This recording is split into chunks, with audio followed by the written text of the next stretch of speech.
day, our group from VBE 11 and 12 developed a 30-item assessment intended for grade 5 good manners and right conduct.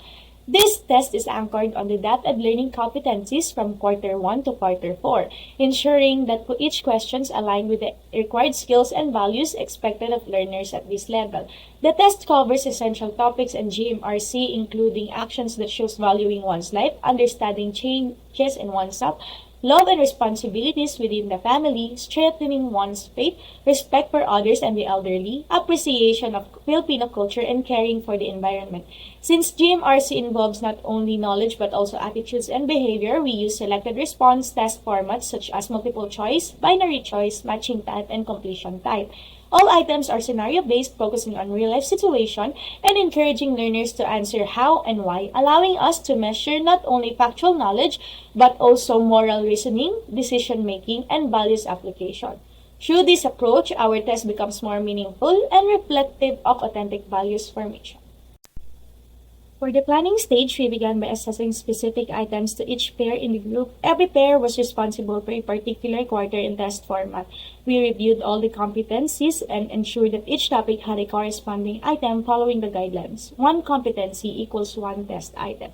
During that item development process, we followed a structured approach, which is analyzing the competency, identifying the level of the domain, creating scenario-based question, and ensuring alignment. Next, the documentation stage. After completing the review, we finalized and compiled the entire 30-item test into one clean and structured assessment ready for learners. To administer the test, we provided a questionnaire directly to grade 5 students in a classroom setting. We gave clear instructions, ensured that each student understood the task, and 40 minutes allotted enough time for them to read and reflect on each scenario. Now let's move on to the TUS for the cognitive domain, which measures how learners process, apply, and examine concepts in values education. For quarter 1, there are 3 cognitive items placed under understanding, applying, and analyzing. Each item is worth 3.33%. Quarter 2 has no cognitive items listed. Quarter 3 includes 1 item placed under evaluating. This item is worth 3.33%. Quarter 4 contains 1 item placed under analyzing. This item is also worth 3.33%. Across all 4 quarters, the cognitive domain has 5 items in total. Combined, they make up 17% of the entire assessment. Now, let's explore the affective domain, where we measure values, attitudes, and behaviors of the students. Quarter 1 has 3 items placed across responding, valuing, and internalizing levels, each worth 3.33% for a total of 11.97%. Quarter 2 includes 5 items under responding, valuing, and internalizing, each contributing 3.33%, totaling of 19.95%. Quarter 3 also has 5 items distributed across responding, valuing, and internalizing levels, each at 3.33%, giving 19.95%. Quarter 4 contains 6 items, mostly in the valuing and internalizing levels, each worth 3.33%, totaling of 23.94%. All 4 quarters for affective domain combined for 19 affective items, totaling of 63%, with an overall test items of 19 minutes. And now we have the psychomotor domain, where we measure the learner's physical skills and abilities. For the first quarter, it contains 1 item with a total percentage of 3.33%. And in second quarter, it has 3 items with each percentage of 3.33% with an overall 9.99%. And for the third and fourth quarter, we have 1 item each with a total percentage of 3.33% each. Then the overall percentage from first quarter to fourth quarter is 20%. For our pilot testing, we first conducted careful checking of all answer sheets. We made sure every response was properly marked, complete, and transferred accurately into our scoring table. After checking, we proceeded with item scoring.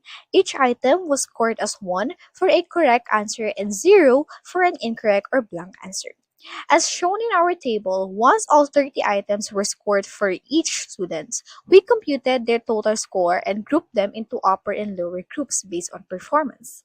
This allows us to clearly see patterns such as which items were consistently answered correctly and which ones caused difficulty. Overall, the checking and scoring process ensured our data was accurate and ready for deeper analysis. For our pilot testing, we first conducted careful checking of all answers. So to identify our upper and lower groups for the item analysis, we first took the total number of students, which is 20, and multiplied it by 0.27. This proportion is widely used because it provides strong statistical power in distinguishing different levels of performance.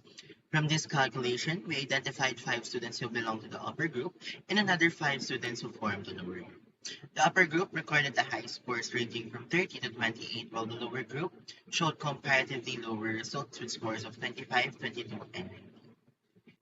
So to identify our upper and lower groups for the item analysis, we first took the total number of students, which is 20. After identifying upper and lower groups, we analyzed the validity of our 30-item test, starting with item difficulty.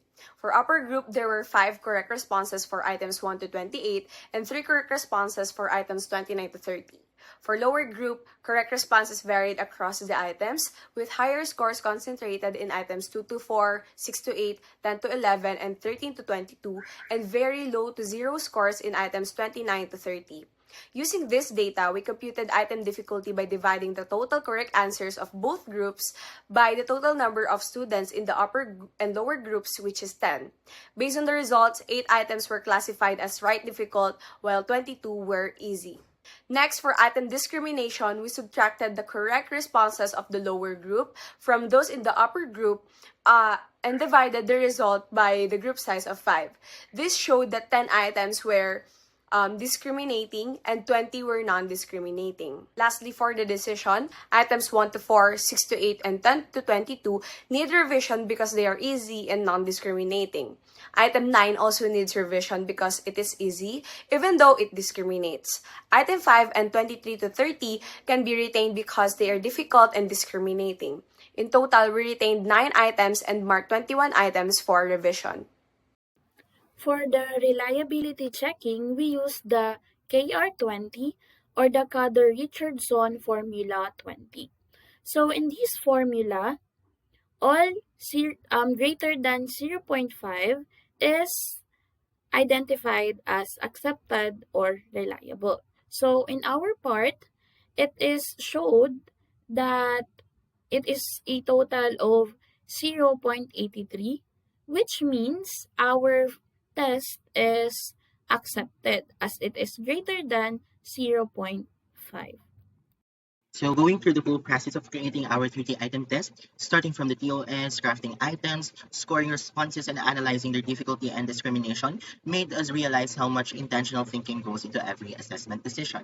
Checking reliability and gathering validity evidence showed me that a test is only as good as the fairness and accuracy behind it.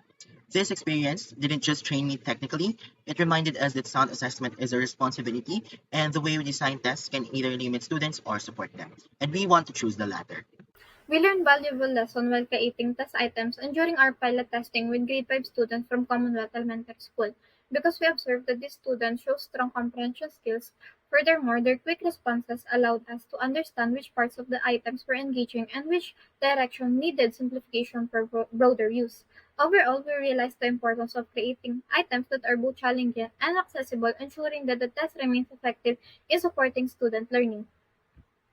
Reflecting on our 30-item pilot test, I learned how important careful checking and scoring are for accurate results. Item analysis helped me which questions were effective and which needed improvement. This process taught me that the quality of a test depends not just on the content, but also on how well it measures what is meant to. Overall, the pilot test was a valuable learning experience that will help us create a fair and reliable final assessment.